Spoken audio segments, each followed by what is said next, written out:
One more step in the wrong direction, and the crossbows will release their arrows.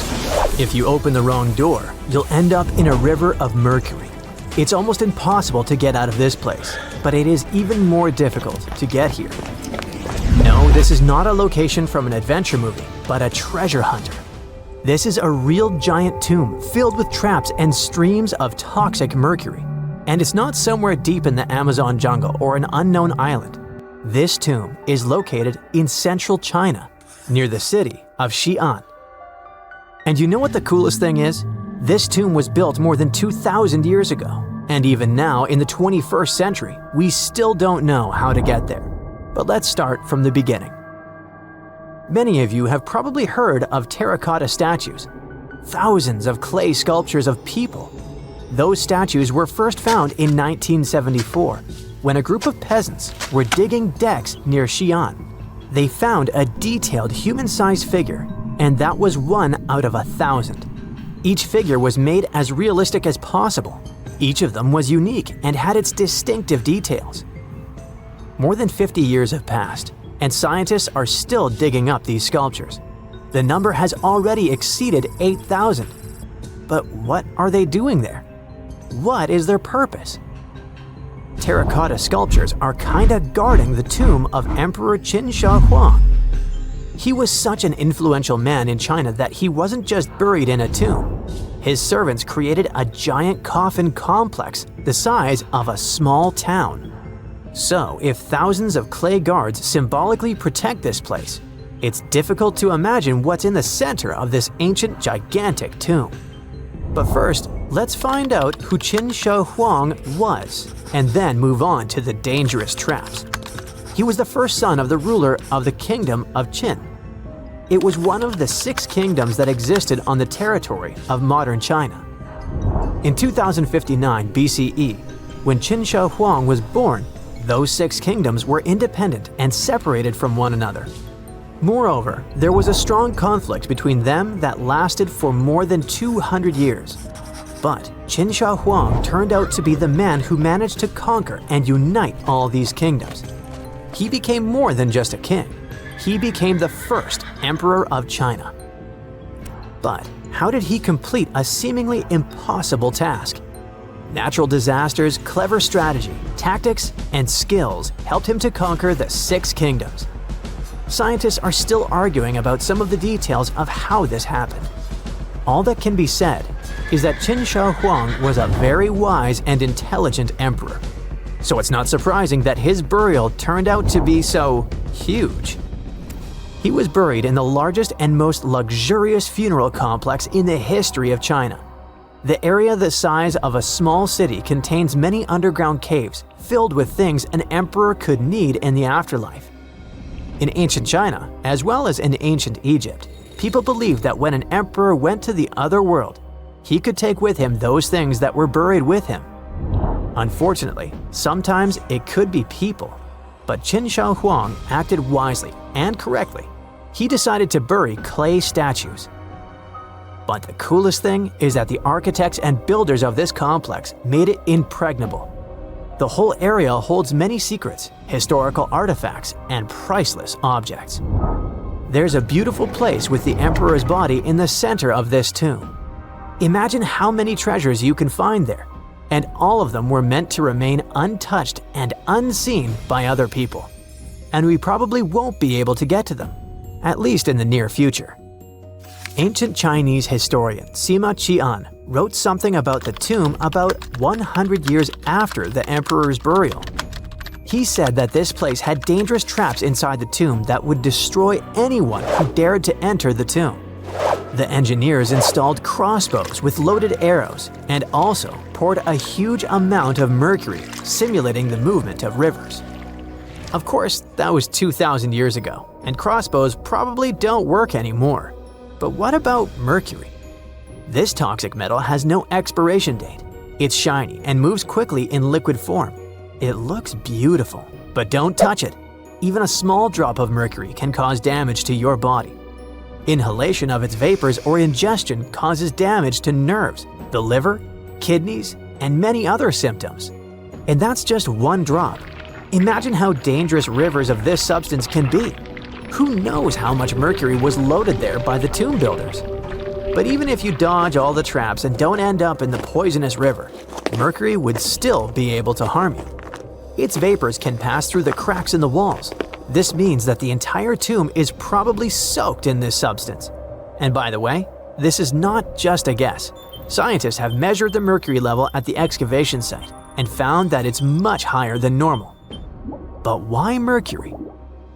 In ancient China, mercury was considered the elixir of youth, the source of immortality. According to the records, Qin Shi Huang often took pills with this element. Perhaps this was the reason that his life ended at the age of 49. In any case, people can damage ancient structures and artifacts during excavations. For example, archaeologists caused great damage to Tutankhamun's tomb during its exploration. You dig around, but then suddenly the entrance collapses and you destroy vases, scrolls, interior decorations, and other stuff. But even if you do everything carefully, the writing and drawings on the walls can be destroyed by sunlight or oxygen. Places where there has been no fresh air and ultraviolet radiation for thousands of years have their own chemical composition that can be damaged by contact with the outside world. In the 1970s, when archaeologists were excavating terracotta sculptures, the paint pigment fell off the statues because of contact with the sun and air. Fortunately, the archaeologists quickly adapted and created a technology that allowed them to get the statues out without damaging the paint. It was a long and careful process, but it was worth it, and here's why. According to ancient writings, the emperor created an underground kingdom with a beautiful palace in the center. He decorated the ceiling of this palace with expensive pearls. You know why? To simulate the stars in the night sky. And that's just the ceiling. It's difficult to imagine how the walls, floor, and tomb of the emperor are decorated.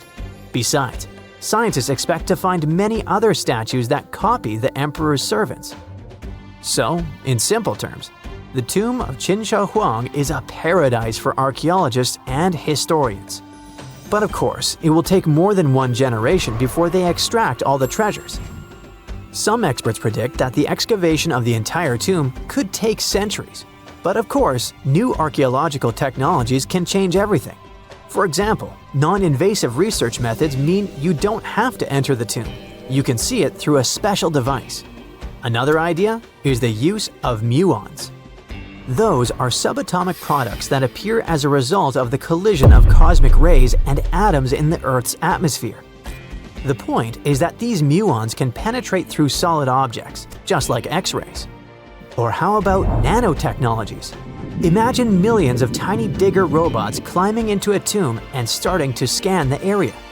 They transmit the data to a computer, and then scientists create a holographic model. It all sounds cool, but to be honest, the charm of archaeology is lost here.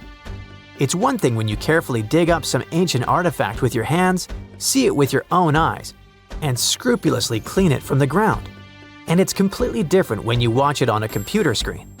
But in any case, technologies using muons or some kind of robots ensure people's safety. It's better if a computer falls into a trap than if it happens to an archaeologist. The Sahara Desert is like a Mad Max movie. Scorching heat, endless dunes, and an overall barren wasteland. A place where no one could live, right? Well, forget all you know about it. Because 5,000 years ago, the Sahara was a lush paradise of grasslands, lakes, and rivers, and the home of a ghost civilization that vanished without a trace. Our tale begins in the 1930s, when a Hungarian explorer stumbled upon a cave in the middle of the Sahara. Inside, he found something bizarre: ancient rock paintings of people swimming in a lake, surrounded by giraffes, hippos, and crocodiles. At the time, everybody shrugged it off as some symbolic depiction of the afterlife, because really, who would imagine a lake in the Sahara?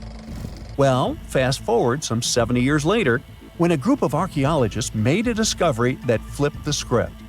In a rock shelter in Libya, they unearthed 15 mummies, along with baskets, ceramic pots, and other everyday items. This may look like prehistoric junk to most people, but to archaeologists, it was like uncovering a key piece of evidence. Those people weren't just passing through. They lived here. You see, those weren't just any mummies. They were some of the oldest naturally mummified humans ever found, dating back over 7,000 years. Take that, Egypt. Two of them still had readable DNA, preserved thanks to a rare natural mummification process, almost a miracle considering the Sahara's climate's ability to turn everything into, well, beef jerky. Scientists struggled to understand where those mummies came from for a while, because the mitochondrial DNA they recovered was not helpful at all. But thanks to scientific progress, they eventually managed to do a full genome analysis that revealed some weird secrets. Those people belonged to a human lineage that was completely unknown, and they lived isolated from the rest of humanity for thousands of years. For decades, researchers assumed that the place where they lived, the Green Sahara, was like a prehistoric highway, a lush corridor that humans and animals used to migrate between sub-Saharan Africa and the Mediterranean. But the mummies demolished that theory, like a hippo sitting on a sandcastle. Their DNA showed zero genetic mixing with sub-Saharan and Eurasian migrants, keeping their genes pure for 7,000 years. Their closest genetic relatives weren't their neighbors living right below the famous desert, but some ancient hunter-gatherers from Morocco, and even some guys that lived in the Czech Republic, when it wasn't even a country yet, 50,000 years ago. We're not out of the woods yet, because those mummies also carried some teeny-tiny traces of Neanderthal DNA, just 10% of the amount found in modern Eurasians. Now, if you paid attention in school, then you know that Neanderthals lived in Europe and Asia, and early humans only mixed with them after migrating out of Africa. But those Green Sahara folks never left Africa. So how did they get Neanderthal genes? The leading theory is that their ancestors mingled with Neanderthals in North Africa 50,000 years ago before settling in the Sahara and cutting off contact with the outside world. Archaeologists also found cattle bones and tools made of stone and wood at that rock shelter, proving that those people led a thriving pastoral lifestyle. This discovery made scientists scratch their heads for a while because, you see, animal domestication was not developed in Africa. So how did they learn it if they never mingled with anyone? Did they have ancient YouTube tutorials? Probably not. The researchers believe they must have traded knowledge with neighboring groups, but just knowledge, no saliva. It's almost too hard to believe that no outsiders mixed with them. After all, who wouldn't want to live in a thriving civilization in the middle of a green paradise, drinking milk, eating meat, and even using animal blood as a protein source? Ooh, yummy. They didn't have to hunt for every meal, thanks to their livestock, and the abundant water made life pretty sweet. And yet, they never married outsiders. Why? Maybe it was a cultural choice to never date outside their own group. Or maybe the landscape itself kept them isolated. This is where scientists place their bets. They believe that the dense forests and rivers that existed in the Green Sahara acted like nature's no trespassing sign, creating a geographical barrier that isolates animals, plants, and whole societies. This isolation is the reason why their genes were so unique. These guys weren't swapping spit with anyone else. But this genetic time capsule almost didn't survive. For most of the last ice age, the Sahara was even harsher than today, a true dead zone where humans couldn't survive. 70,000 years ago, even the toughest people disappeared, retreating to the Nile Valley and the Mediterranean coast. Why? Because Earth was a climate bully. Massive glaciers stole all the moisture, weakening monsoons until rain clouds barely reached North Africa. Then came the knockout punches. Armadas of icebergs flooded the North Atlantic, triggering devastating droughts each time. This was the Sahara's ultimate keep-out era. Now, you're probably wondering how in the world the Sahara turned green after all this, and then went back to being a desert again. Well, it all started 15,000 years ago, I wasn't around then, when Earth was shaking off the last ice age. Our planet's axis was a bit wobbly, and because of that, the northern hemisphere got closer to the sun, getting extra sunlight and heat. This eternal summer turned North Africa into a giant moisture magnet, pulling water from the Atlantic and making it all rain down on the Sahara. The result of this ridiculous amount of rain was a lush savanna, complete with lakes the size of small countries. But the African humid period was not just a one-time miracle. The truth is, this eternal on and off switch between green and desert happened to the Sahara more than 230 times since the desert was born. During one of these events, the Sahara even expanded, getting bigger than it is today. So when the green Sahara showed up, you can bet it brought the ultimate ecosystem glow-up. This wasn't just a light dusting of grass. We're talking full makeover. The transformation was so complete, it even reshaped animal populations. Cheetahs suddenly struggled with the new prey dynamics, while rodents like the multi-mammate mouse thrived in the suddenly abundant grasslands. But don't pack your prehistoric swim trunks just yet. This paradise had teeth. The Sahara was an ecological maze of crocodile-infested rivers, malaria-carrying mosquitoes, and big cats lurking in the tall grass. Crossing it would have been like playing a real-life game of Hungry Hungry Hippos. This is probably why more groups didn't settle permanently. The Sahara's climate cycled between wet and dry every 20,000 years, hardly a stable zip code. For most ancient people, it was smarter to treat the green Sahara like an all-you-can-eat buffet, grab resources and leave before the desert returned. Still, this green Sahara period lasted for 10,000 years, giving our mystery shepherds plenty of time to thrive. But around 5,000 years ago, Earth's axis shifted again, the rains moved away, and the Sahara dried up faster than a puddle in July. As the desert returned, the shepherds from the green Sahara had no choice but to pack up their livestock and leave. Some researchers believe they migrated toward the Nile, laying the groundwork for ancient Egypt, so I guess their legacy lives on. Besides, their pure lineage may be extinct by now, but some faint genes of the mummies can still be found in the people that live in North Africa today.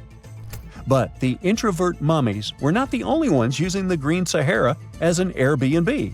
They actually had neighbors just around the corner, in a lakeside village in Niger to be exact. Those people thrived for 5,000 years and left behind the oldest Sahara Desert cemetery, including a man buried in a turtle shell, a grinning Halloween man with filed teeth, and a heartbreaking family embrace frozen in time, victims of the very waters that sustained them. Eventually, those people disappeared too, just like it happened to our antisocial friends. This proves that this desert outsmarts everyone, with a landscape that gives paradise with one hand and takes it away with the other. A girl, once and beautiful, ended up in a grave with a huge sickle across her neck. There were no signs of violence, no indications of any actual crime. Yet, someone was clearly terrified when they forced her into that grave. So scared that they even placed a padlock on the big toe of her left foot. They wanted her to stay in the tomb once and for all, fearing she might rise and take revenge on them. So, a whole community turned against a young lady who wasn't even over 20 years old, deeming her to be of ultimate danger. Do you see what I'm driving at? Let's test your historical knowledge. Who has been feared throughout human history to such an extent that commoners couldn't shake off that lingering sense of dread, even after their passing? If you say witches, warlocks, and vampires, you'd be completely correct. Just a little hint here. If you can't overpower someone physically, you can do it supernaturally. Well, that's at least what people used to think back in the 17th century. Not only was there a sickle and a padlock, but there were also signs of an attempt to twist the girl's corpse in the grave and turn it face down. This attempt had failed, leaving her spine buckled and twisted.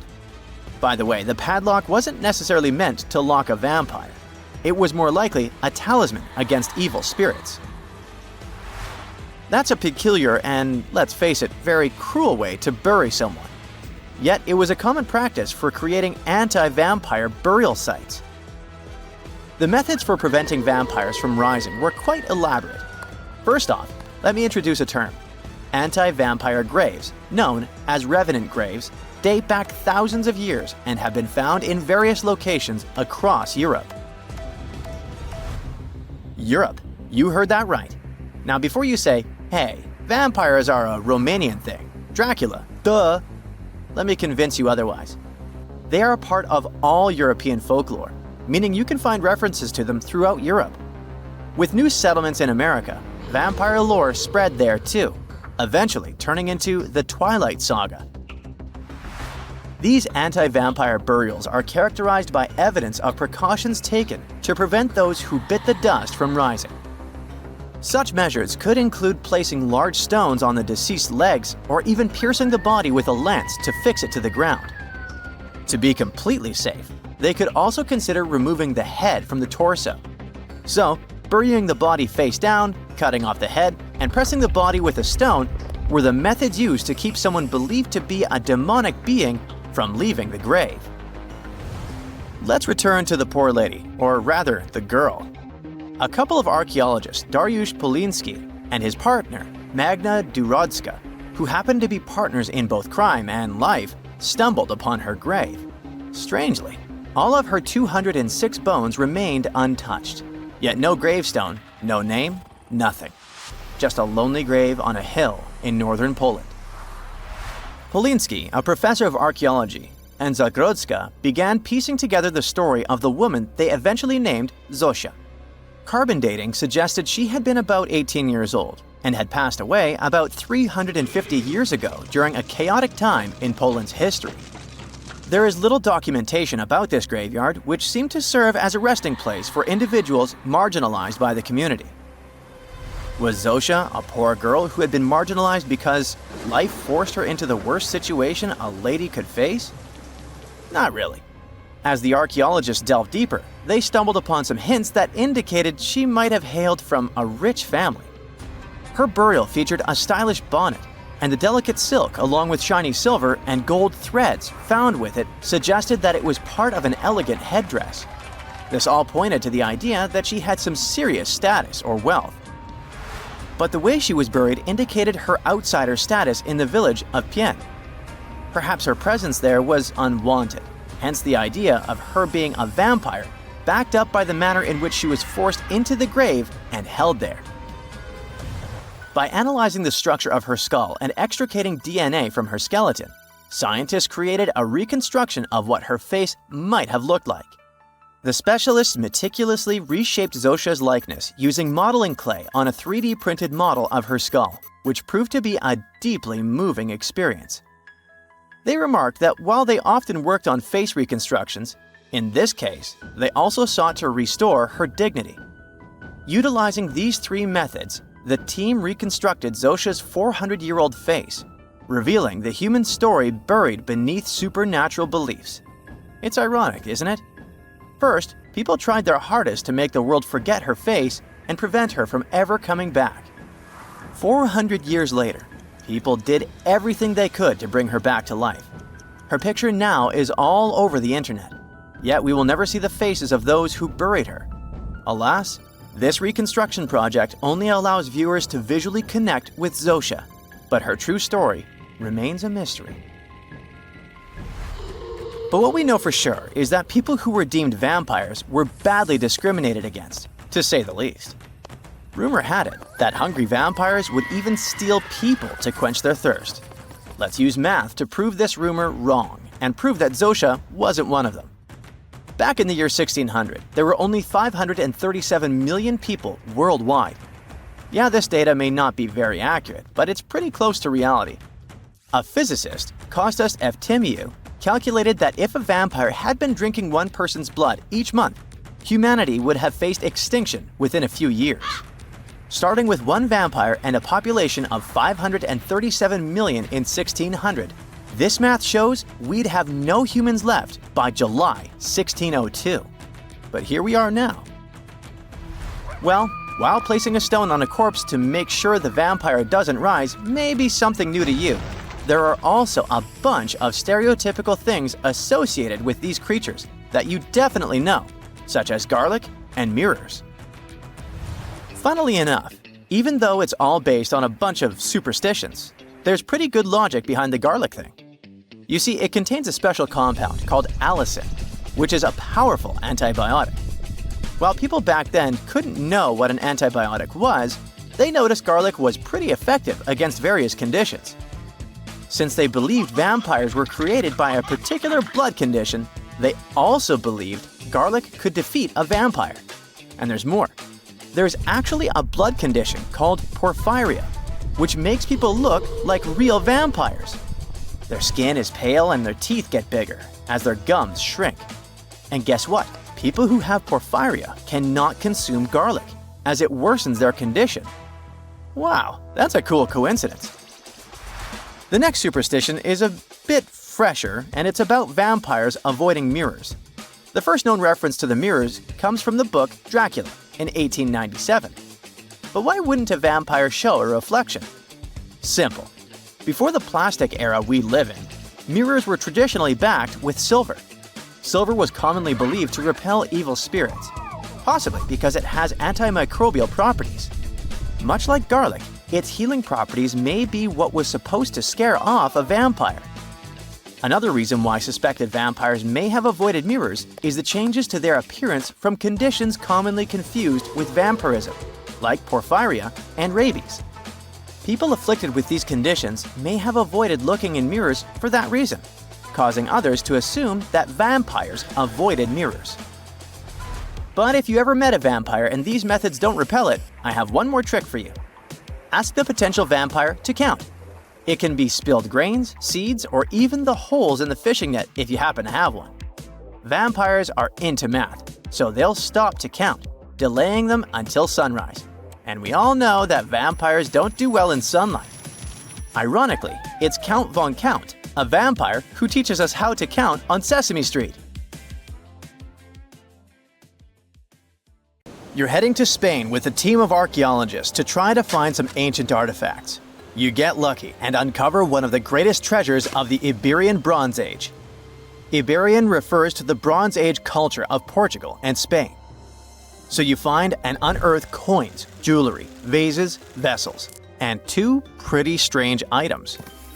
One is something like a part of a scepter, and the other resembles a bracelet. And you know what's strange about them? They're connected with space. In 1963, several miles away from the city of Vienna, Spain, scientists discovered the treasure of Vienna, one of the most significant gold hoards from the Bronze Age. Interestingly, are there bronze treasures from the Golden Age? Never mind. All the gold found dates back to sometime between 1500 and 1200 BCE, except for that scepter and bracelet. They were made by inhabitants of another planet, so their production date is unknown. Okay, that's a joke. However, a small part of this joke is true. When scientists studied the found gold, they discovered that those two items were made of iron. So what, you might think? Well, the catch is that in the Bronze Age, people didn't mine or manufacture iron. Work with this metal began around 850 BCE, about 400 to 700 years after the creation of the treasure of Vienna. How is this possible? A clue to this mystery can be found in ancient Egypt. In the tomb of Pharaoh Tutankhamun, an iron dagger was found, which was also made of similar iron. But this dagger was much more valuable than all the others. And that's because it was made from a space object, a meteorite. Yeah, that bracelet and scepter were also made of meteoritic iron. Its difference from Earth metal is that cosmic iron has a high nickel content, so it all makes sense. People from the Bronze Age couldn't mine iron from the deep bowels of our planet, but nothing prevented them from collecting iron falling from the sky. Just imagine how cool it is to have jewelry or a dagger made of material that has traveled millions of years through the vast expanses of space. Perhaps it even contains particles of an ancient extinct star. Today, these two artifacts from the treasure of Vienna are the oldest recorded items in the Iberian Peninsula made of meteoritic iron. Now, with everything in its place, you can turn your attention to all the wealth of the treasure of Vienna. It contains 66 items: bowls, bracelets, bottles, gold jewelry, 3 silver bottles, and an amber gold button. 22 pounds of ancient gold. People hid it, and only after 3,000 years we were able to discover it. This archaeologist's dream can be found in the Vienna Museum, where exhibits from different time periods are presented, from prehistoric times like 50,000 years ago to the present day. Items from the Iberian period, from the Roman period, from the Arab civilization. You can find not only jewelry and coins, but there are also remnants of columns, ceramics, and other architectural artifacts. The collection is considered one of the most important prehistoric treasures of Europe. And the coolest thing is that you can see it all with your own eyes for just €2, which is about $2. Go to Vienna, find the museum, and enjoy. Hey buddy, I heard you have a metal detector. Could you help me find a hammer I left somewhere in the field? Your old farmer friend asks. You take a metal detector and go searching, but instead of a hammer, you find hundreds, even thousands of silver coins worth $2 million. You're so happy that the farmer lost that hammer, and now you're rich. Stop! Considering that this land belongs to the farmer, would you tell him about the find or take it with you? In reality, neither of these options happened. In 1992, Eric Laws was helping a farmer search for a lost hammer in a field near Hoxne, Suffolk, England. The metal detector stumbled upon a hidden treasure, a huge one. There were silver spoons, gold jewelry, more than 500 gold coins, and about 14,000 silver ones. Eric Laws accidentally discovered the largest collection of gold and silver from the late Roman period in Britain. Unfortunately, or perhaps fortunately, he and the farmer didn't receive the treasure. It's now in the British Museum. Let's move away from the farmer's field to somewhere on the Mediterranean coast. Imagine you're a scuba diver. There was a strong storm yesterday, but now with the water calm, you dive in and discover the seabed covered with gold dinars. This story happened in 2015. The coins which the storm brought to the shore might have been minted even before the First Crusade that started in 1096. This collection is one of the most impressive archaeological finds in the world. All these treasures surely can make the heads of those who find them spin, but they end up in a museum. And that's a good thing, because such wealth can drive a person crazy. A metal detector and a diving suit helped people discover ancient treasures. What's next? How about a dog? Yes, it could be perhaps a great replacement for a metal detector, by the way. So in 2013, two people were walking their dog in Northern California on their property. Suddenly, they discovered a rusty can filled with coins minted from 1847 to 1894. There were about 1,500 coins, and they all were gold. Another chance for a carefree rich future? Not this time. The find caused a lot of controversy among specialists. There was one version, according to which these coins could have been stolen from the US Mint. But later, the US Mint debunked this suggestion as they'd never had this gold in their storage. Anyway, it's interesting what the point was in hiding it all in someone else's yard. Some thief risked their freedom and life to get rich. When they succeeded, they just hid the coins as if they never existed. What a strange deal. Coins, jewelry, meteorite items, it's all cool. But let's end our video with something grand and epic. Archaeologists were conducting research near the Mediterranean coast of Egypt and discovered a treasure trove inside a sunken temple and sanctuary. Despite the waves, earthquakes, and seawater, the massive find was preserved in a not bad condition. The temple was built a very long time ago and collapsed in the middle of the 2nd century BCE. It was an important structure in ancient Egypt. People considered this place holy. Pharaohs came to the temple to seek help from the higher powers of Egyptian mythology to obtain titles for their rule. Titles of kings of the universe.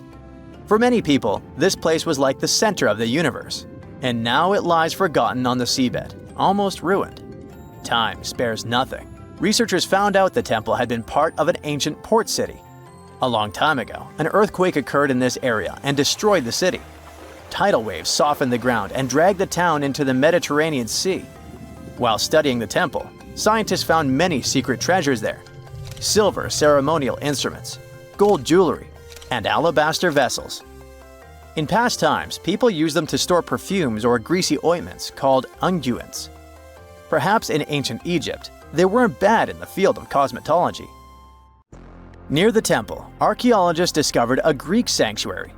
Apparently, the Greeks living in Egypt or coming here on business wanted to pay tribute to Aphrodite, so they created a small building in her honor. In that place, archaeologists found bronze and ceramic artifacts from different cultures.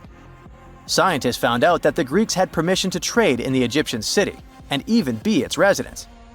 It seems pharaohs living around 600 BCE were favorable to the Greeks. The profession of an archaeologist is very exciting. But what would you do if you found some ancient treasure? Before answering this question, find out what law applies to such finds in your country. Strange and amazing items are discovered often, but figuring out what our ancestors were up to is pretty tough. Especially when all you have are just some rusty cups and cave drawings. It's no surprise that even the experts in lab coats sometimes make mistakes. But it's not just about dusty plates and huge stones. Sometimes there's even humans with large heads. So grab your digging tools and let's travel back to ancient times to explore incredible societies that even scientists can't fully explain. Sardinia may look idyllic now, but I'm not gonna lie, I wouldn't fancy visiting it 3,000 years ago. Rumor has it, terrible giants roamed around this island back then. People even talk about finding human skeletons over 13 feet tall there, although nobody's ever shown anything to prove it. But the stories will make you wonder because some weird stuff has definitely happened. In 1974, over 5,000 pieces of broken stone artifacts were found in a part of the island called Monte Prama, but instead of being displayed in a museum, they were locked up in an underground vault for about 30 years. Sounds a bit suspicious, doesn't it? When they were finally displaced in 2005, scientists put the pieces together to find statues of 38 giant men standing 8 feet tall. Not quite as tall as the legendary skeletons, but still pretty huge. It's thought these statues were made by the Nuragic people, who lived on the island a long time ago. Besides giant statues, they also built over 8,000 massive stone buildings. Perhaps Nuragic weren't giants themselves, but they definitely liked their things big. I do too. I like a big number of likes on our videos. That would be pretty great. Thank you if you liked this and subscribed. Now back to the video. You and I are pretty smart, but we might not be the smartest humans ever. Actually, we might not even be the smartest species. Since 1913, some skull fossils found in South Africa have hinted at a possibly smarter contender called Boskop man. This human-like species might have lived as recently as 10,000 years ago. Their skull suggests they had really big heads, which means their brains could have been 30% bigger than ours. Wow!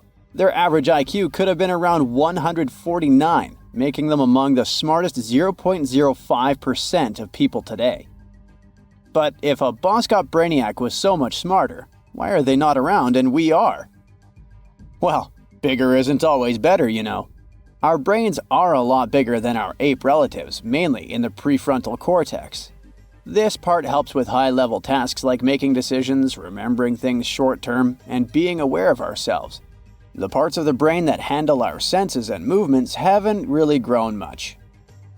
So, maybe the Boskops spent too much time dwelling on the past rather than doing practical things like hunting. But this is all just guessing. We really don't know what happened to these clever cousins of ours. Some people even argue that Boskops weren't any different from us, with the only evidence being parts of skulls. The jungle is huge.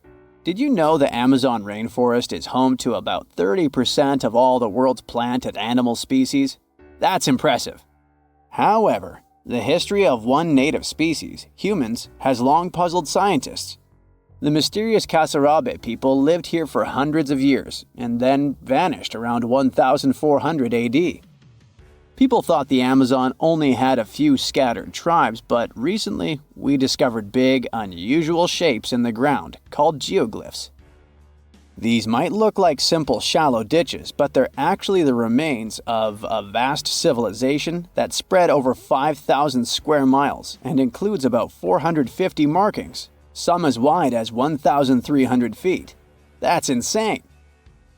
They likely contained ceremonial buildings and could have hosted up to 1 million people as recently as 550 years ago.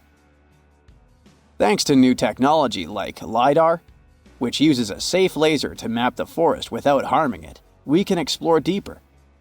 In 2019, some scans showed miles of raised roads and pathways and even pyramids over 70 feet tall. They found 26 separate settlements, 2 of which were at least 250 acres each. Damn, That's like 330 soccer fields. It's not certain what happened to the Kasarabi people. Maybe European conquistadors drove them out. Maybe the most baffling ancient civilization is one we've never actually found a trace of. Yep, I'm talking about Atlantis, the grand city that supposedly sank into the ocean. The first mentions of Atlantis come from the ancient Greek philosopher Plato, who talked about a great city near the Strait of Gibraltar. But for ages, everyone just thought Plato made up Atlantis as a perfect version of his own Athens. So why, about 12,000 years after it supposedly vanished, do we still wonder if it might be real? Well, in the 19th century, U.S. Congressman Ignatius Donnelly wrote a book giving 13 reasons why he thought Atlantis was more than just a myth. Then, in 1965, some folks thought they actually found Atlantis when they discovered the Richat structure, a massive 25-mile-wide dome in Mauritania, Africa. It's so big that you can see the whole thing from space. 2 astronauts flying over the Sahara Desert spotted this giant eye staring back at them and thought they'd made the discovery of a lifetime. Unfortunately, there's no solid evidence linking this structure to Atlantis. It's believed to have formed from volcanic activity about 100 million years ago. But it does look suspicious, doesn't it? Still, we're no closer to knowing the truth. Imagine going back to about 3,300 BCE and finding yourself in South Asia. Welcome to the Harappan civilization. These people were way ahead of their time. They had cities like Harappa and Mohenjo-Daro, complete with baked brick houses, sophisticated drainage systems, and even public baths. This place might have had over 5 million people, making it one of the densest regions at the time. They also invented a system of standardized weights that was incredibly useful for traders. And trading they did. These people had connections stretching all the way to the Middle East, thanks to their great skills in metallurgy. They even had a form of ancient branding. The seals were used to stamp clay on trade goods. Despite being so advanced with a thriving urban life, there's a whole bunch of mystery shrouding their language and script. We've got bits and pieces of their writing, but no one's deciphered them yet, even with all the technology we have today. We also still don't know how exactly their society worked. It looks like they didn't flaunt their social status as much as other civilizations. No grand palaces or massive monuments. Instead, their largest buildings might have been granaries. They sure were practical. Unfortunately, all good things must come to an end. Around 1800 BCE, this bustling civilization started to decline, possibly due to shifts in river patterns. As the environment changed, the Harappans packed up, moving towards more hospitable lands. Ever heard of the Minotaur? The beast with a bull's head and a man's body, hunting the bravest travelers in a massive maze. Well, this wasn't just any old tale. It was one of the most popular dramas of the ancient world. And it was inspired by this place, the island of Crete. The Minoans lived here during the Bronze Age. They had stunning palaces, amazing frescoes, and a culture so rich it still fascinates historians to this day. They built places like Knossos, which was so complex with its multi-story buildings and elaborate hallways that it might have inspired the whole labyrinth myth. Their engineering was so ahead of its time that even their drainage systems were more advanced than what many of us have today. Let me know in the comments which of these stories you find the most fascinating, and thanks for watching. Big news! Santa is real, and he looks like this. I know it's not exactly how we pictured the jolly old guy, but a recently discovered tomb might just be the proof we've been waiting for to show that St. Nicholas was real and Turkish. Turns out, he wasn't a North Pole native, but a kind-hearted bishop from the 4th century, famous for giving gifts to everyone. The legend says he was a wealthy man born in the ancient city of Patara, modern-day Turkey, who traveled to the countryside to help the poor and the sick. For centuries, though, people couldn't be sure he actually existed. Some historical sources say he was buried in Myra, which is now called Demre, Turkey. Since the 80s, archaeologists have been digging around this area, trying to prove it. And now, their Christmas miracle has finally come true. After digging 6 feet deep in an annex of St. Nicholas's Church, they uncovered a mysterious limestone tomb, about 2 meters long. While they're pretty sure this is St. Nick's final resting place, they're still searching for an inscription to confirm its exact age. Now, if we're talking about the fictional Santa Claus, legend says his home is in Lapland, Finland. Back in 2018, archaeologists made an interesting discovery that could finally prove that Santa was real. They were digging at a site called Tiny Aro when they stumbled upon about 200 burial pits. But when they looked inside, there was definitely no sign of Santa. Actually, there were no human skeletons at all, just a bunch of things like pottery and animal bones. So no one really knows what this place was. That was the complete opposite of what happened with a group of archaeologists working in the ancient city of Petra, Jordan. Since 2003, there have been rumors about hidden chambers beneath the famous monument called Al-Khazneh, also known as the Treasury. 21 years later, a team finally decided to dig and uncovered an intact tomb. Inside, they found at least 12 human skeletons and artifacts estimated to be over 2,000 years old. Hundreds of thousands of tourists travel to Al-Khazneh every year, and most of them probably go there to see the site of the Holy Grail in the movie Indiana Jones and the Last Crusade. So, do you want to know the funny part? One of the skeletons in the tomb was clutching a ceramic chalice that looked a lot like the Holy Grail. You probably remember the devastating fire that caused massive damage to Notre Dame in Paris back in 2019. Because of that, the building, originally built between the 12th and 13th centuries, had to be restructured. But archaeologists saw it as a golden opportunity to dig into the site and uncover its hidden secrets. The team was only allowed to dig about 16 inches beneath the floor, but that was enough. As soon as they removed the floor tiles and cleared away a thin layer of dirt, they spotted the top of a lead coffin. Then, they found some limestone sculptures, including life-sized heads and torsos. Altogether, they uncovered over 1,000 fragments of different works of art. Ancient statues have been found in the most random places, including a sewer. In July 2024, Bulgarian archaeologists were checking a Roman sewer in the ancient city of Heraklia Sintika when they found a nearly 7-foot-tall marble statue of Hermes, the Greek messenger deity. This town was completely devastated and abandoned after 2 earthquakes, one in the year 388 and the other in the year 425. But somehow, it didn't destroy this statue. In fact, its head was found in surprisingly good condition. Finding ancient artwork is definitely fascinating, but imagine stumbling upon an entire hidden city in the Amazon rainforest. Using high-tech lasers, researchers uncovered a lost civilization with thousands of structures and a whole network of roads, canals, and houses, all buried beneath the dense jungle. This city was built around 2,500 years ago, in an area located in the shadow of a volcano, which, by the way, could have erupted and destroyed this civilization at some point.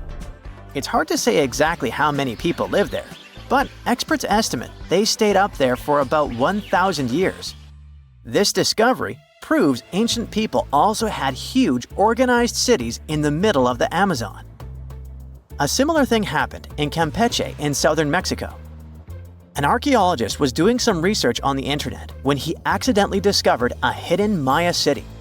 This area, now called Valeriana, was huge, about the size of Edinburgh, the capital of Scotland. It had pyramids, sports fields, amphitheaters, and paths connecting different districts. Thanks to satellite images, archaeologists uncovered an entire unknown civilization from the Bronze Age. They were checking out aerial images when they discovered 100 prehistoric settlements in the Pannonian Plain, a region that includes parts of what's now Serbia and Hungary. The people who lived there are now known as the Titsa Site Group, and it looks like they were a pretty well-organized society, skilled at growing food, hunting, and fishing. Google Earth helped a team to uncover a mysterious set of 400 ancient gates in Saudi Arabia. These gates, scattered across the desert, are thought to be from thousands of years ago. They're made of stone and arranged in weird formations that have left archaeologists scratching their heads. I mean, they don't look like they were meant for funerals, and they don't seem like structures where people lived. So, we still have no idea what they are. Technology is really changing archaeology. Thanks to artificial intelligence and, well, a $1 million prize, we've finally been able to decipher part of an unreadable and super damaged ancient scroll. The Herculaneum scrolls were discovered by workers digging up the ancient town of Herculaneum near Pompeii in 1752. But their condition was so bad that, for years, they were considered indecipherable. Thankfully, AI has helped unveil their secrets. Based on the studies so far, experts believe that one of these scrolls was written by a philosopher who valued pleasures, like music and food, above all else. No doubt, Stonehenge in England is one of the most mysterious places on Earth. Some theories even suggest it was built by extraterrestrials. After more than a century of research, archaeologists are still figuring out how it came together. See that big altar in the middle? Turns out it came all the way from Scotland. And that's pretty wild, considering this massive sandstone block weighs over 6 tons, and the people who built Stonehenge more than 4,000 years ago didn't have the luxury of wheels or modern tools. We can find some pretty amazing stuff in the oceans too. In 2013, a mysterious shipwreck was found about 20 feet underwater off the coast of Kenya. At the time, no one knew where it came from, but now, researchers are pretty sure this could be a ship from Vasco da Gama's fleet. You know, the famous Portuguese navigator, best known for being the first to sail from Europe to India by rounding Africa's Cape of Good Hope. If it's confirmed, this shipwreck could be one of the earliest European shipwrecks in the Indian Ocean. Ancient treasures can take many forms, including a bottle. Recently, archaeologists in Norway uncovered a 150-year-old message in a bottle during an excavation of a Viking burial mound. The bottle contained a letter written by Anders Lorange, an archaeologist who worked on the site back in the 1800s, along with his business card and a few coins wrapped in paper. The letter gave some details about the excavation, though it seems Lorange got a few things wrong, like the exact number of Viking shields discovered. At the end of the letter, he wrote a personal note in runic script, "Emma Gade, my girlfriend." So it gave us not only insights into history, but also a peek into his love life. Archaeologists have been studying Petra in Jordan for 200 years, and in 2024, they found something they had never seen before. It's a tomb with at least 12 complete human skeletons and artifacts that are over 2,000 years old right in front of the treasury. Bronze, iron, and ceramic items were placed with the deceased, which shows how people honored their loved ones when they passed away. It's a rare chance for scientists to learn more about the Nabateans, an ancient group of Arabian nomads who built Petra. The objects found in the tomb under Petra's treasury are in amazing condition, but the skeletons became fragile because it's damp inside the tomb. They plan to study the remains and extract DNA to see if the people in the tomb were related. While some scientists are solving tomb mysteries, others have trained AI to find new ancient sites for them. They've created an algorithm that works with a special type of satellite imagery. This technique uses radio waves that can peek under things like sand, soil, and even ice to find hidden objects. AI will help search a huge desert on the Arabian Peninsula called the Empty Quarter for archaeological treasures. The lead scientists of the experiment trained the algorithm to recognize hidden locations using data from a site they had found before. The new tech can discover buried structures within 20 inches, which is very precise. Another groundbreaking tech, LiDAR, which means light detection and ranging, helped archaeologists reveal new hidden cities all around the world. LiDAR can see big structures beneath layers of vegetation and map even subtle changes in ancient landscapes. They use it to scan large areas from a small plane flying over places that aren't so easy to study from the ground, like dense jungle.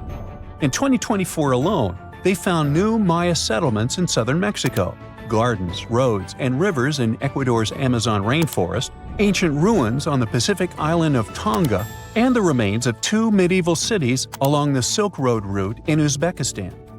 Maybe some smart technology can also explain what Marge Simpson is doing on Earth in an ancient Egyptian tomb from 3,000 years ago. The drawing, featuring a woman with yellow-colored skin, a blue crown, and a green outfit, is alarmingly like the famous cartoon character.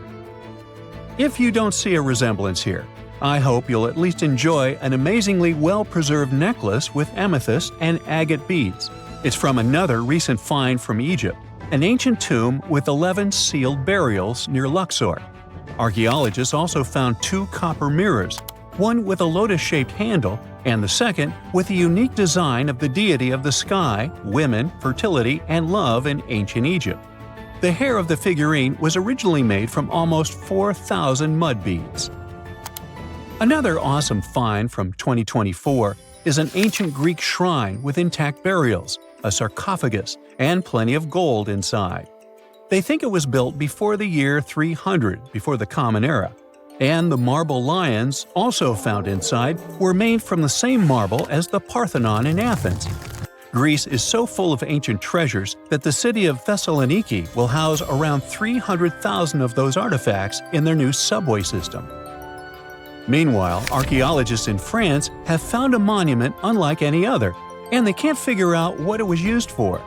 It's direct proof that people used to live here between the Neolithic and the early Iron Age periods. The coolest part is a monument made of 3 unique shapes that fit together like puzzle pieces. Some gravel found in the monument could mean there used to be a wooden fence called a palisade. People who built it probably used it for protection or decoration. The team studied the layers of soil around the monument to learn more about its origins. The only tools found so far were sharp flint stones, not the cartoon characters, which were used during the Neolithic period. The next step will be radiocarbon dating to figure out exactly how old the site is. Now, the oldest saddle ever found so far was found in the grave of a woman near the edge of the Taklamakan Desert in northwest China.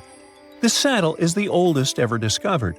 It was crafted from pieces of leather that were sewn together and stuffed with straw and animal hair to make it soft. Now, normally, things made from natural materials like this don't last very long because they rot or fall apart. But the Taklamakan Desert is so dry that it helped preserve the artifact.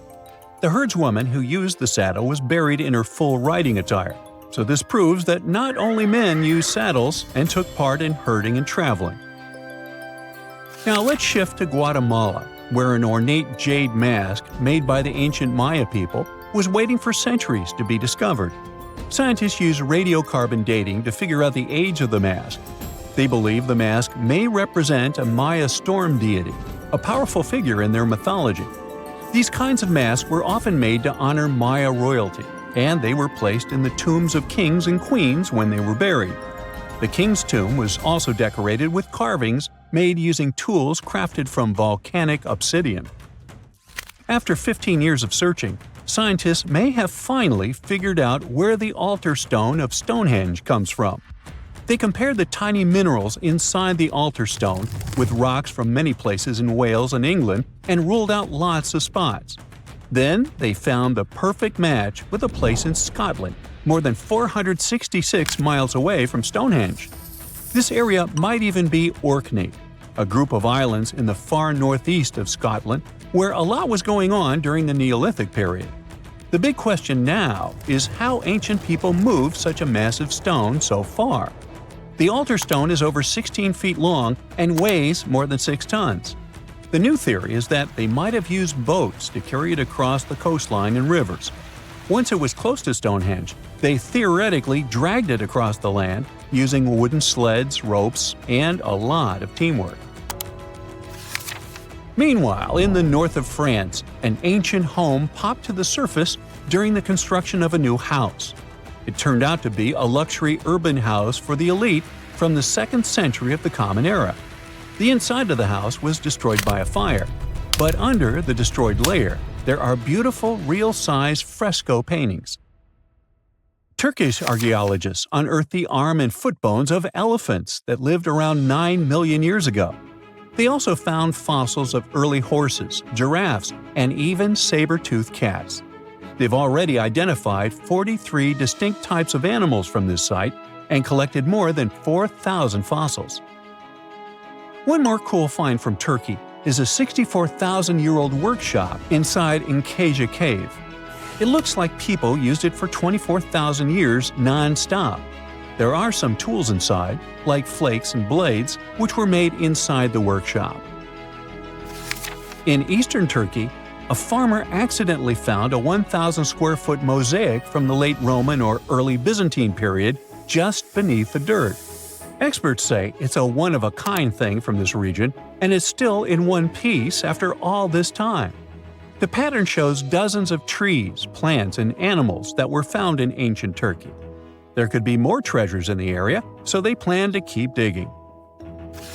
Our final stop will be in Sicily, where archaeologists uncovered a huge ancient thermal complex. Inside, they found 2 rooms with floors covered in colorful mosaic designs, along with a large courtyard surrounded by arched wings. As they kept digging, they discovered more parts of the ancient city.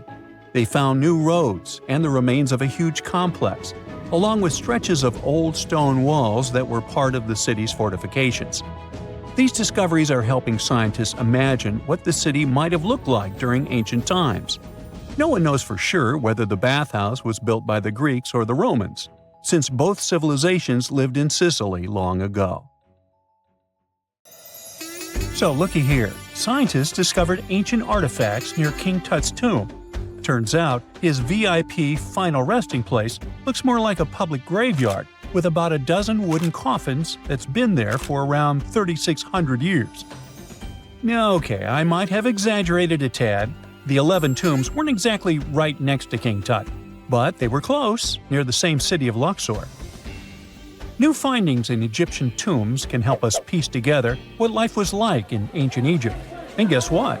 Ancient Egyptians seem to have been remarkably like us, modern humans. Say, the women have always loved jewelry, and archaeologists retrieved a beautifully made necklace with 30 amethyst beads and 2 agate beads, plus a hippo head amulet. Bet it was all the rage back then. Researchers also discovered 2 copper mirrors. One had a handle shaped like a lotus, and the other was decorated with Hathor, the ancient Egyptian deity of the sky, women, fertility, and love. These recent excavations near Tutankhamun's burial site led to another jaw-dropping revelation. For the first time in thousands of years, fragments of Queen Hatshepsut's Valley Temple were uncovered. This fearless woman was thought to be the second female pharaoh, who ruled with both courage and wisdom, leaving a legacy as solid as the stones themselves. Her temple, hidden for ages, opens a window into a time filled with power, intrigue, and spiritual devotion. Archaeologists found over 1,000 beautifully decorated stone blocks on the outskirts of Hatshepsut's funerary temple.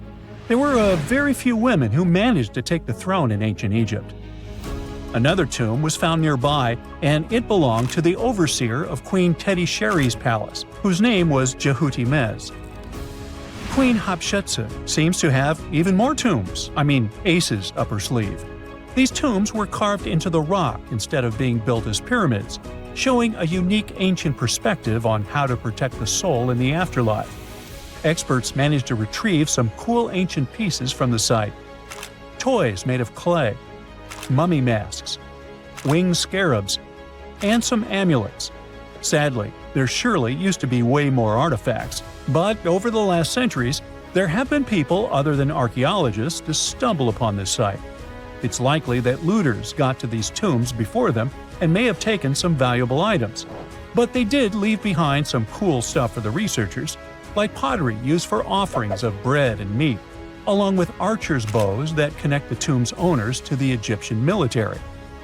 Meanwhile, soul protection is way more important than you might think, especially if you're roaming around Luxor looking for ancient secrets. You aren't scared of King Tut's curse, are you?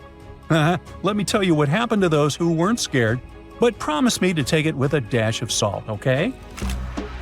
For years, Egyptologists, especially those who believed in paranormal activity, were convinced that there was an unsettling curse surrounding Tutankhamun's archaeological discoveries. This belief stemmed from the mysterious and untimely demise of several excavators, who discovered the tomb in 1922 with no logical explanation for why they passed away. It was just easier to chalk it up to something supernatural and avoid the whole mess. But it turns out it wasn't a curse at all. It was likely the radiation that caused those excavators to perish. Now, you might wonder where the radiation came from. After all, while radioactivity was discovered in the 19th century, ancient Egyptians, despite their impressive pyramids, didn't have any radium lying around to make Tut's tomb glow like crazy. So, what could be the real story? It might have been toxic waste behind it all. Toxic levels of radiation from uranium and hazardous waste have been lurking inside the tomb since it was sealed over 3,000 years ago. The burial chamber of Tutankhamun's tomb reportedly has such high radiation levels that anyone who steps inside could easily end up with a fatal dose of radiation sickness or an incurable condition. By the way, you can have a somewhat similar level of radioactivity if you don't get rid of those moldy dinner leftovers you left to perish in your fridge a month ago. But this radioactivity isn't exclusive to Tutankhamun's tomb. Ancient Egyptian artifacts discovery is rewarding yet dangerous due to unusually high radiation levels in Old Kingdom tombs all over Egypt.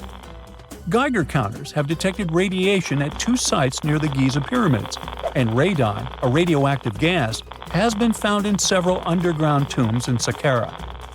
Interestingly, experts believe that the builders of these ancient tombs were aware of the toxins, as some eerie warnings were carved into the walls of many tombs.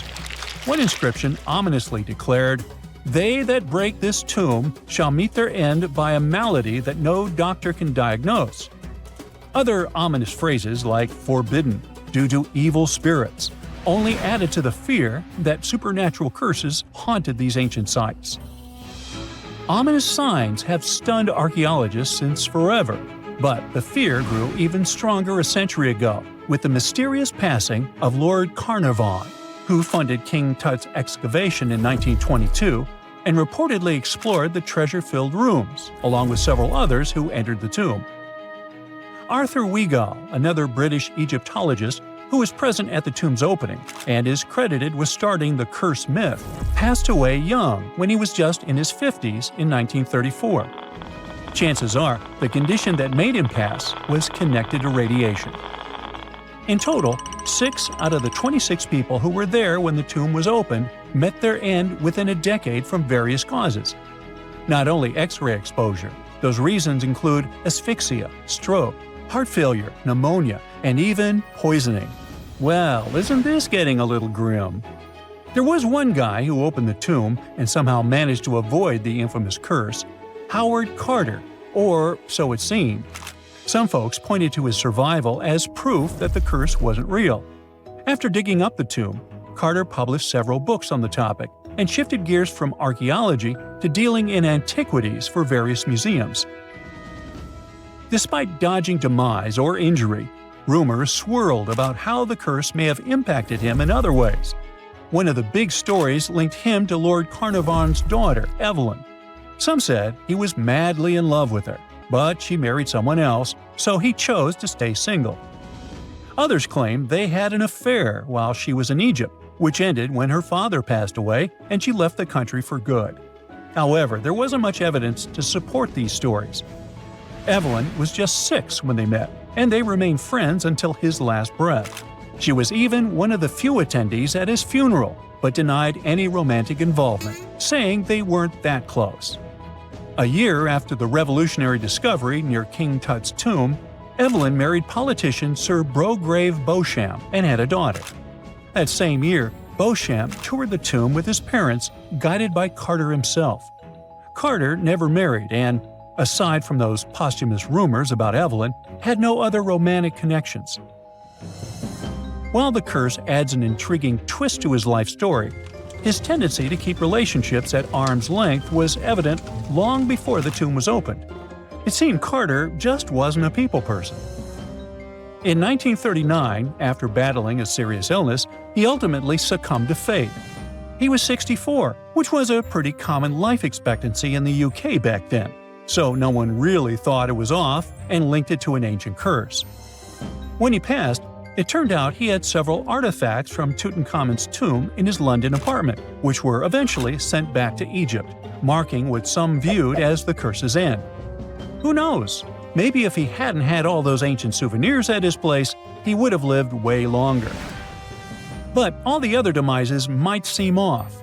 The curse theory was likely fueled by some strange events during the excavation. Carnarvon got a mosquito bite that became severely infected, and around the time they opened the tomb, Cairo experienced a bizarre power outage and a freak sandstorm. Back in England, the Earl's dog, Susie, managed to escape from Carnarvon's house and began barking frantically at seemingly nothing. At least that's what the staff and family saw. Strangely enough, at the very moment her owner's heart stopped, Susie started howling and fell down without showing any signs of life. Maybe radiation didn't play a crucial role after all, and those were indeed ancient artifacts from King Tut's tomb that made them all perish. Spooky, huh?